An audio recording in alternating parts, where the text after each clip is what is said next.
High friend welcome back to my channel. तो आज हमें तुम्हारे संगे शेयर करब बिये बाड़ी स्टाइले काजू कातला रेसिपि जेटा बानानो खूबই সহজ এবং তোমরা খুব তাড়াতাড়ি এটা বাড়িতে বানিয়ে নিতে পারবে। তাহলে চলো রেসিপিটি শুরু করে দিই। তো তার জন্য আমি এখানে নিয়ে নিলাম কাতলা মাছের টুকরোগুলো।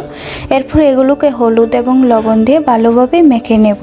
তো হলুদ এবং লবণ দিয়ে সবগুলো মাছ ভালোভাবে মাখানো হয়ে গিয়েছে। এরপর নিয়ে নিলাম কাজু কাতলার মেইন উপকরণ। এর মধ্যে আছে লাল লঙ্কা, কাঁচা লঙ্কা, পেঁয়াজ কুচি, আদা, জিরা, কাজু এবং এলাচ।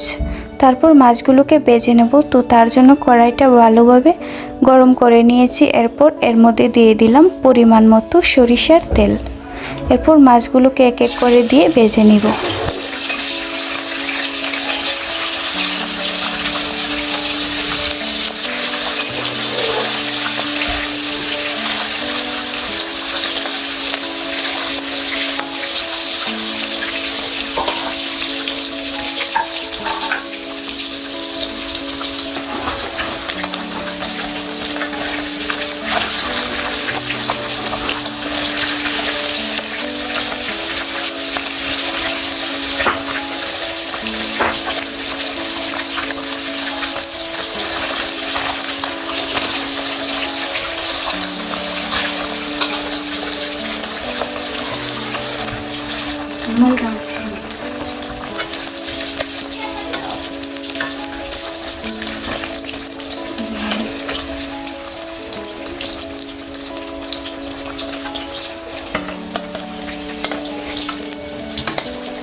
দেখতেই পাচ্ছ মাছগুলোকে ভালোভাবে লাল লাল করে ভেজে নিয়েছি। এবারে চলে আসলাম রান্নার মেইন পর্যায়ে। তো তার জন্য গরম তেলের মধ্যে দিয়ে দিয়েছি এলাচ এবং 2টা তেজপাতা। তারপর এলাচ এবং তেজপাতাটাকে ভালোভাবে ভেজে নেব।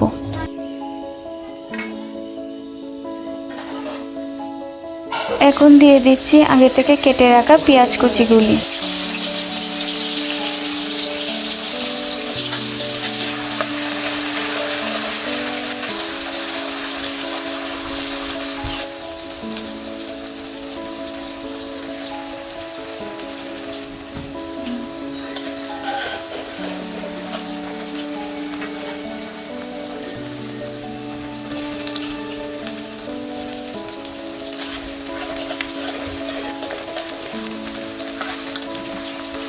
দেখো পেঁয়াজটা কিন্তু ব্রাউন কালার করে ভাজা হয়ে গিয়েছে। এবারে এর মধ্যে দিয়ে দেব পেস্ট করে রাখা উপকরণগুলো। এর মধ্যে আছে লাল লঙ্কা, আদা, কাজু এবং পেঁয়াজ বাটা।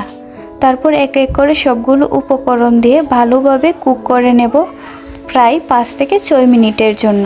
ভিডিওটা স্কিপ না করে পুরোটা দেখতে থাকো, তাহলে তোমাদের রান্না আমার মতো পারফেক্ট হবে। আর আমার আজকের রেসিপিটা যদি তোমাদের কাছে ভালো লাগে লাইক করো, শেয়ার করো এবং আমার এই চ্যানেলে নতুন হলে সাবস্ক্রাইব করতে ভুলো না। আর কমেন্ট বক্সে জানাও তোমরা কারা কারা আগে থেকে এই রেসিপিটা জানো এবং বাড়িতে বানিয়ে খেয়েছো।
মশলাটাকে ভালোভাবে ভেজে নেওয়ার পর এর মধ্যে দিয়ে দিচ্ছি আগে থেকে ফুটিয়ে রাখা গরম জল। তো গরম জলটা দেওয়ার পর আরও 2 থেকে 3 মিনিট এভাবে কুক করবে।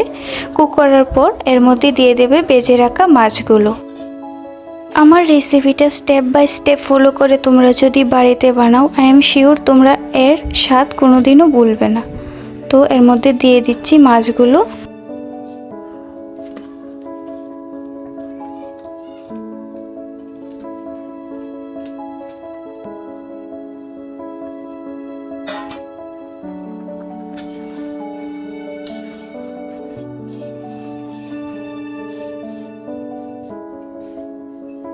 এখন এর মধ্যে দিয়ে দেব পরিমাণ মতো লবণ।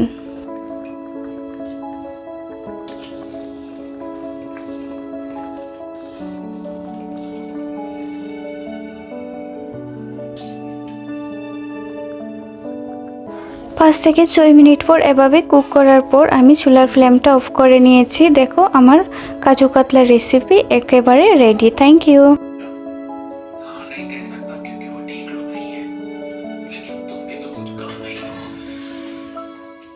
आपने क्या बोला हाँ या ना बोल पाता तो